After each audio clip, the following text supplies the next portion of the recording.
Hop back in here. Well, good morning. Hey, it's Mornings with James. A beautiful frosty morning this morning. I hope your day's off to an amazing start as we have a little chat, kind of a regular Tuesday thing. I do my best to make sure that I'm out here on Tuesday mornings, and sometimes I don't make it, got a lot of stuff going on in the background. But that said, I am looking forward to getting more guests back on the show and doing some more interviews and just having a little bit of fun with people that way. What is Mornings with James about? It is about a morning motivation. It is about us being able to change how we see the world around us so that we can make it a little bit better, so that we can make ourselves a little bit better. Now, that said, where are you this Tuesday morning? How are you feeling about yourself? Let's have a little bit of chat about that, okay? Even as you're watching this, if you're saying to yourself, well, you know what, it's still the first month of a new year and things are coming together this way or coming together that way, it's okay, right? Well, you know what? Does it have to just be okay? Can it be something a little bit more than okay? Can it be something that is amazing and something that's wonderful? Now let's think about that for a minute, okay? If what you've got going on in your life is just simply okay right now, let's find a way to change it. And really, the change is going to start with you. That's right. The change will start with you. I talk a lot about self-esteem, and people have said in the past, I kind of say the same things over and over again. You know that the only way that we can change how we feel about ourselves is with repetition. Okay? I'm part of the Proctor Gallagher group. It's a success coaching group, and I love what Bob Proctor says about this. If you say, for example, we're stuck in a paradigm, okay, and you want to make a change of some kind. Say you want to lose 10 pounds. It's a great New Year's resolution. You'll always be healthier by shedding the weight. That's absolutely fantastic, okay? The problem is, though, unless you change how you feel about yourself and how you feel about that weight, you're kind of destined to put it back on, okay? Maxwell Maltz, Psycho-Cybernetics, right? Psyche, dealing with the mind, cybernetics, dealing with automated systems. Like, for example, Bob Proctor talks about the furnace, right? The furnace in your home. It's cold out this morning, so right now, Lethbridge, southern Alberta, it's about minus 13 degrees Celsius, okay? If your window happens to be open or you leave your front door open, you're taking the garbage out or whatever, the thermostat comes on.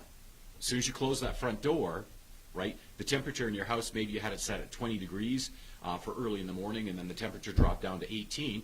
All you have to do is close the door, and the furnace will kick on, the fan's going to kick on, the gas is going to come on, and it's going to keep on warming the house up till it gets up to about 20 degrees, right? That's an automated system.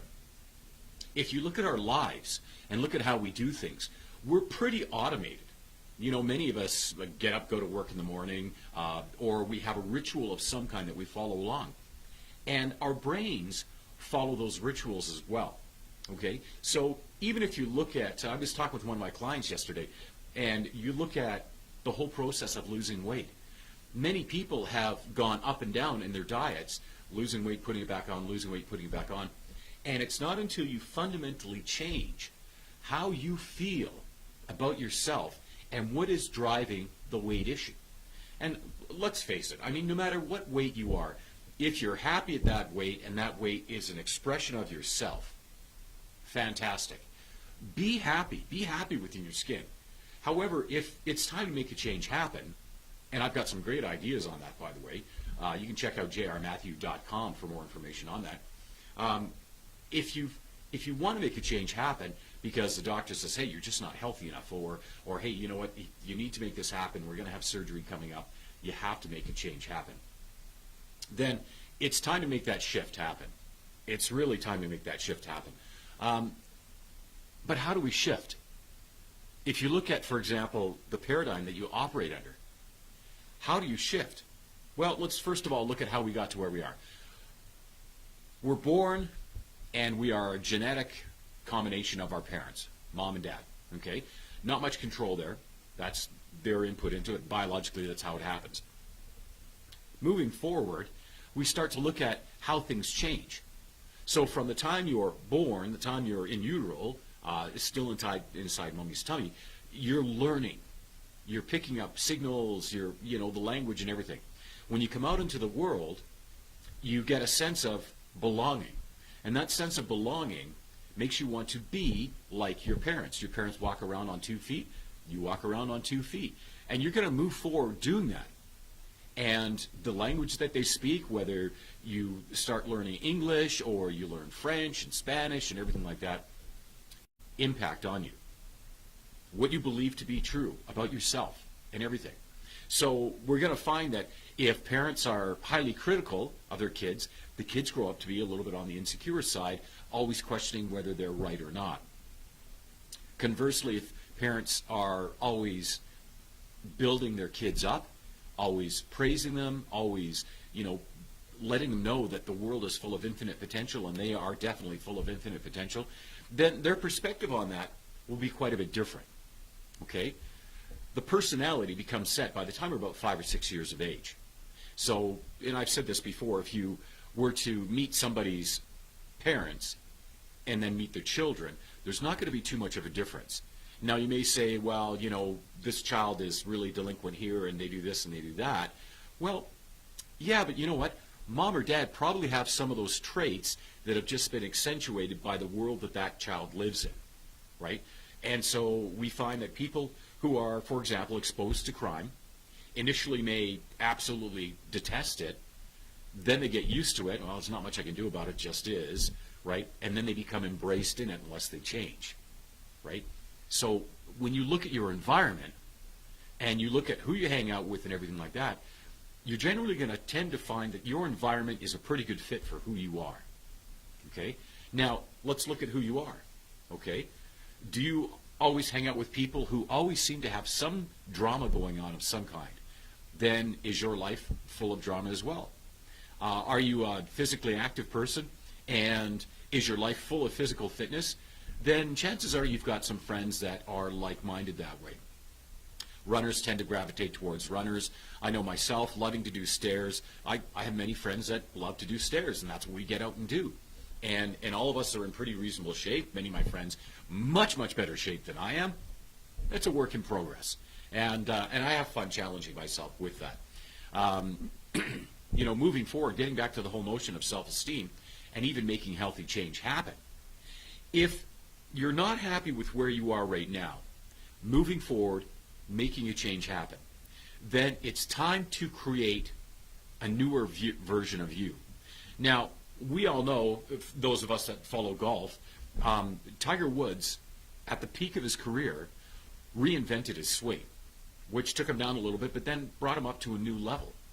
So he changed something, an approach that was so successful.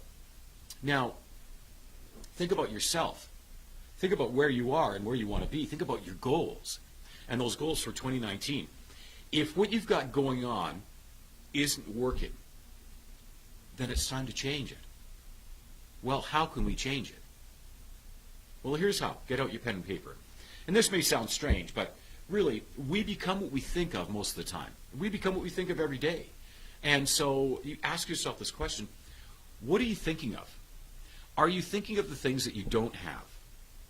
Well, you're just going to continue to get those things over and over again. Are you thinking of the things you want? Want is a very low vibration. So if you're just, oh, I want this, I want that. Oh, I want to win the lottery. I want this, I want that. What if you were to change it around to say, I am? So let's have a look at, say, where we are right now and where we want to be. So I am here, and I've been here before, and where I want to go is somewhere up over there. How do I get there? Right? Well, now it comes down to this. What does it take to get there? What does your goal look like? And we talked about goal setting before. We've talked about it many times. Are you achieving your goals? Have you fallen short of it? I set small goals, I set big goals, I set the radical goals, and sometimes I easily achieve them, and sometimes I stumble. January has been a really interesting month for me, and I'll just bring in the human factor to this. So many times, there are so many things going on behind the scenes. We think we're doing everything we can to make it happen, but really what's happening is we're not making the shift necessary to move forward. We're not making that fundamental change. We're not having the clarity necessary to really make the new goal happen. So what's going on? Well, when we're comfortable, we generally tend to do the same things over and over again because we're creatures of habit, right? So when you think about that, if we're creatures of habit, what are we going to fall back on? What are we going to do? We're going to fall back on our rituals. We're going to fall back on doing the same thing over and over and over again. Now, that's very much the definition of insanity, right? How many of you have set a goal where you said, you know what, this year I'm going to get in shape, and then it lasts for about the first 2 or 3 weeks, and then all of a sudden, I'm too tired. Oh, I've got this going on. I've got that going on. Ask yourself this question. Why is it that you feel too tired? What's going on? What's going on in your life? What's going on in your life that is draining the energy out of you? Is it the people that you hang out with? Is it the goal that you've set? Why isn't life inspiring you? You know, sometimes I think we just need to do something a little bit different. And for those of you that don't know, as a therapist, I have many clients who I make personalized audio tracks for. And if they're an athlete, for example, I've got one of my clients who's an athlete who's doing something really radical later on this year, and just hit me up for some audio tracks. I'm going to have her back on the program too. We'll talk about what she's got going on, but until that time, we'll just kind of keep her name off to the side. She wanted a personalized audio track, and I found as I was making that personalized audio track, I was doing a lot of things. I was standing, I was moving around, I had my microphone in my hand. I had this background that I put together, custom background with an audio program that I utilize. And I found myself really getting pumped up and really saying, hey, I can make a difference. And of course, as a therapist, I do make a difference. But I mean, it went much deeper than that. I found myself being reacquainted with the fact that when we do actions, when we kind of get ourselves out of the little ruts that we're in, we fundamentally change how we feel. Now, let's talk about our self-esteem and our self-image. If that's really low, or it's not where we want it to be, is there an action of some kind that we can do? Is there something we can do that will make us feel so much better, so much more amazing? And when the answer comes back, yeah, there's something we can do, yeah, there's a lot that we can do, then we need to begin that path of change. Now, I mentioned actions. Well, when I'm talking about putting a motivational track together, a motivational audio track together for a client of mine, a lot of times there's the music in the background, and I'm talking about music that's, the BPM is beats per minute, it's about 120. I find that to be really versatile. As somebody who likes to do stairs, that is a great pace. It's not too fast, it's not too slow. And depending on the size of the stairs, unless they're conventional stairs like a stair machine at a gym, it can be really challenging. Now, that said, you know, I found something that's really exciting for me, and it's the goals. And so in knowing what this person is doing, I had to say to myself, okay, you know, I can kind of relate. So this person's going off to do this spectacular event, and it's going to involve a lot of stairs. I challenge myself when I go to the gym, and I will do, you know, extra sets of stairs. And at the end of the day, you know, I like to do between 80 and 120 flights of stairs. And that's a good 20 minute to 35-minute workout in cardio. And it gets me to my peak, over 160 beats per minute, heart rate, which is really good because, you know, I'm 52, so that's 90% max there. I can connect and I can relate. And then when I'm putting the audio together, all of a sudden I'm talking a little bit differently. I'm moving a little bit more. I'm very expressive when I talk, and see that when I talk. It's really interesting. It is really super interesting to, you know, connect and to do this stuff and to really, really have that insight into the fact that our actions our intentional actions, so coming from a place of motivation, our intentional actions really cause an effect on how we feel. So two types of reactions. We can respond to things, so that's an intentional action, or we can react. A lot of times people say things, and I've never been the most cautious person with what I say sometimes, and sometimes people will just react to what I say. And my intention is never to hurt anyone's feelings, because I'm just not a mean person. Okay, I love to help people. I want the best for everyone, which is one of the reasons why I do this podcast. Okay, now moving forward and talking about creating actions that really affect how we feel about ourselves, the smile on the face, the smile in the eyes, the movement of the arms, the getting up, moving around. These are things that they're really hard for us to do when we're feeling really down. And sometimes I feel down. More often than not this past month, I've kind of struggled with that a little bit. I don't know why. And getting out and exercising has been a huge, huge benefit for me. Having clients come to me with unique situations has been a huge benefit for me, because it's got my mind going and it's got me thinking. And I think a lot of times when we're just not feeling our best about ourselves, we're not thinking the way we should really be thinking.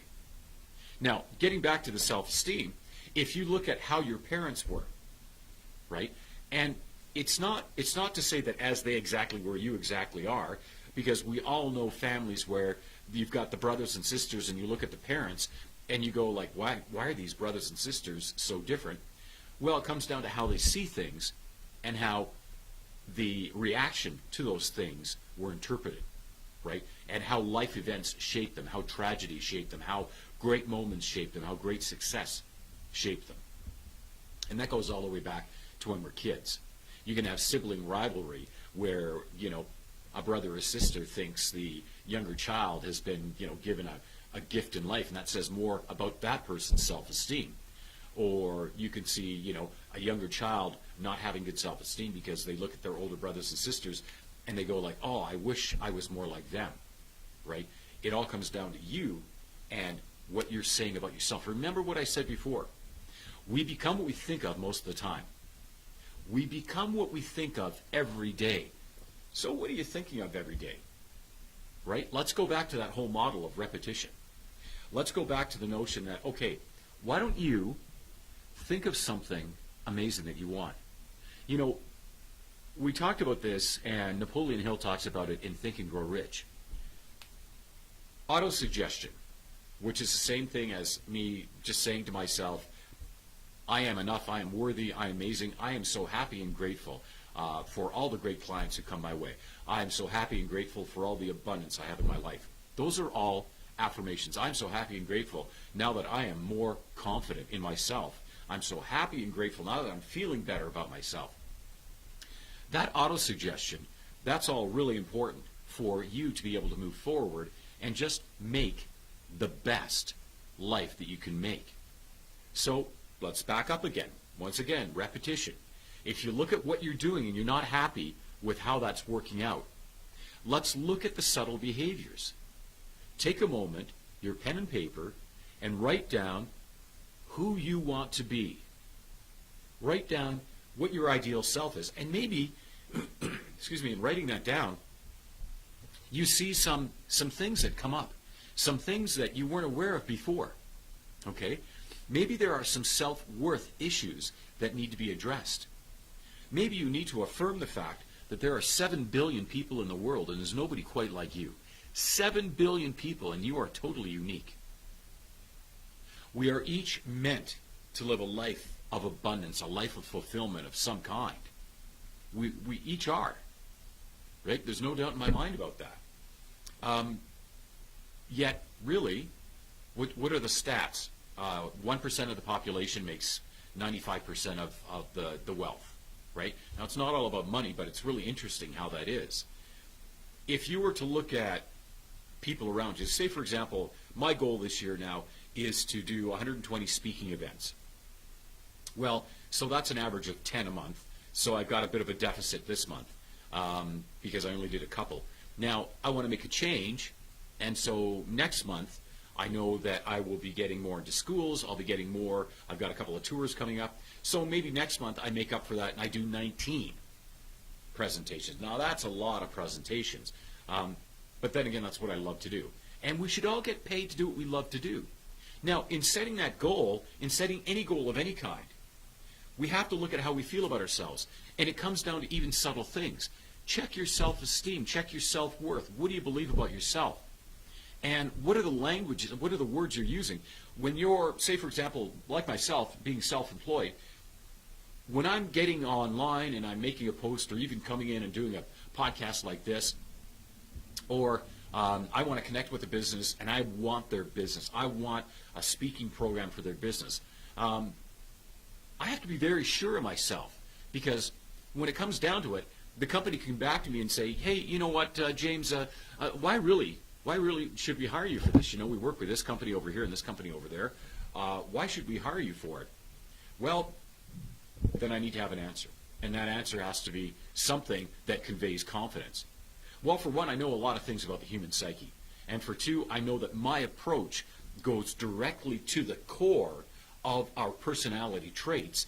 And I have a methodology that can help to change that when the individual wants to change. So I've got the answer. And even as I speak that answer out to myself, I'm affirming the fact that I know the answer. And that gets me even more pumped up for it. So think about that. For those of you that are salespeople, or even those of you that are moms and dads and want the most for your kids, want the most for your family, your business owners, you want the most for your business. You know, I know some incredibly successful salespeople, and yet they're so successful in their professional life, and in their personal life, you can see that the success in their business life is their validation. It is the thing that pumps them up the most. And in their personal life, they are left wanting, right?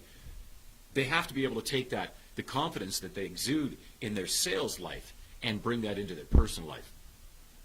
I know for myself, as an entertainer, as a speaker, I am much more pumped up and positive in myself when I'm really, really busy. You know, go through a busy Christmas season, fantastic. And then come into January, lots of great things going on. My year is looking better than any other year has. At the same time, though, January is a slow month. And I find myself, if I focus on that too much, instead of building forward and holding that goal in my mind of 120 events, 120 events, it's going to give me an opportunity to get out, connect with people, and inspire people. It's going to give me a chance to pay it forward. It's going to give me a chance to really change some lives in a very positive way. That's some really exciting stuff. That's where the energy and motivation comes from. So we talked about action for that, getting up, walking around, doing things, speaking with your hands, stuff like that. We know that we have this mind-body connection. And when the body can do one thing, it empowers the mind. When the mind can do one thing, it empowers the body. It's the same thing when, for those of you that are elite athletes, whether it's, powerlifting, bodybuilding, whether it's being a runner, being a triathlete, being a stair climber, stair master, being a survivalist. We know that we can push the body so far, and then it all comes down to the mind. That's it. It all comes down to the mind. And vice versa, we can say, oh, it was just a draining day, but I know my body still has energy. I'm going to go to the gym, because I know going to the gym is going to pump my mind up, and it's going to freshen me up. I also know, little tricks, for example, if I'm on tour and I'm traveling quite a bit, I know just doing a simple tapping. Thinking of something that makes me feel really good, and just tapping here just energizes me. Makes me feel really, really good. So that tapping, I'll just think in my mind something that really empowers me, and I'll let my fingers just choose the tapping beat. And I find it just absolutely changes me. When I have a lot of clients back to back, I do that as well in between the clients, or I'll even take an opportunity to do that with my clients, because it's so incredibly empowering, uplifting. So, what have we done this morning? I asked you how you felt.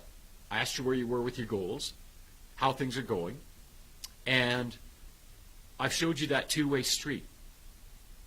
We can react or we can respond. We can be in survival mode, where all we're doing is when things happen outside of us, we just react, we react, we react. That's it. Or we can take control, slow things down, take a moment to pause, and then think about how we'd like to respond. Two totally different ways of doing it. Now, a couple of things. Behaviors you might want to check for yourself. If you find that you are incredibly reactionary, somebody says something and you just fire back at them. You're always on the defense. You're always in a mindset where you feel you need to justify yourself. It happens. It happens all the time. Excuse me. Then you can make a change. You can absolutely make a change. If you find that you're overly reactionary, make a change. If you find that you're being stressed out and that's causing you to be overly reactionary, make a change. On my website, jrmatthew.com, on my website is a free MP3 for you, and it's one I created for relaxation. It's about 5 minutes, just over 5 minutes in length. Why don't you go to my website, jrmatthew.com, and download that. It's absolutely free. It'll give you an idea, though, of what we're talking about when we talk about audio tracks and things like that that I create for my clients. I like sharing it forward, and I like having the free ones there for people to sample so that, you know what, you can take it, you can put it on, put your headphones on. When it's safe to listen to, you can just separate yourself from reality and just relax. One of the biggest challenges. You know, it's really hard sometimes for people to relax when they're always thinking about what others think about themselves. It's really hard to relax because if you think people don't think good things about you, well, that's going to be a challenge, right? Moving forward, let's make a change. We've got about 4 minutes left here. Moving forward, we can make a change to take more control of our lives, a change to make things better for ourselves. Now, with this video and with kind of getting back on track with doing more of the presentations and getting some more guests in, I want to make sure that we're sharing these and that the message is getting through. And the message is, guess what? We are all absolutely amazing. You have infinite potential. And if you don't feel that way, maybe it's time to change. Time to change to do something a little bit different. What is your ideal self going to be? When you're alone and when you're not feeling like you're being beat up by the world around you, okay? Who are you? Who are you really? Who are you? And take time to write that down. And if you can write that down, and then you can have it as your manuscript for life. Say, for example, you're going to take over. You're going to be your own life director. You're going to direct yourself in a direction that is absolutely positive, absolutely amazing. Moving forward, what a great change. So, kind of funny thing. I'm feeling pretty good about myself. Spent yesterday doing a lot of background work and a lot of work, personal work. And, you know, working on connecting with schools again and you know, a meaningful connection because I have a self-esteem presentation, a 1-hour presentation, which I believe is incredibly beneficial. And while I was sitting here, I just looked down at my phone, and one of the schools in Lethbridge was actually calling me that I had connected with regards to that program. And hopefully I'll be setting up a date to speak with them, speak with their grade 12s, speak with their psychology class. By the way, that's one thing that I love to do, getting out, speaking, and sharing. If you've got a group you want to introduce me to, you'd like me to come and do a presentation at, I do many presentations which really are they're just fun. They're free presentations. If I get a chance to go to a breakfast club or what have you, free presentation. Just like to share about the mind and my perspective on it because I know that it may not be new stuff, but sometimes hearing it from a different perspective can be very transformative. So if you've got something going on and you'd like me to speak at that and talk about hypnosis, talk about my life as a hypnotist entertainer, or even self-esteem programs. A lot of them are very reasonably priced. I would love to connect with you on that and just share with you some of the insights I have with that. Other than that, do this. Write it down. We become what we think of every day. So what are you thinking of? Are you afraid to ask this person out? Are you afraid to connect with that person? Are you afraid to get outside of yourself because you're worried that you're going to be judged? Understand this. we're always going to get judged. But those people who judge us, they're also the ones who are worried about being judged. 7 billion people in the world is nobody quite like you. You need to be your best self. Our society as a whole has a lot of problems to solve. And if we're not reaching out, accelerating, being the best that we can be, guess what? There are going to be a lot of problems out there that will not be solved. Let's get out there and make a difference. Okay? Check me out online, jrmatthew.com. That's jrmatthew.com. One last thing to add. Had a chance to go to the the Diamonds Bridal Exhibition on Sunday, and what a great event. Great to see so many people there. Great to see so many other entertainers there and other service providers. And, you know, it was also great to have an opportunity to talk with so many brides, so many families about what I love to do and about the wedding packages that I have. Because I truly believe that when you go beyond the norm, amazing things will happen. You guys have an amazing day. And until we chat again, just keep being your own best self. Bye for now.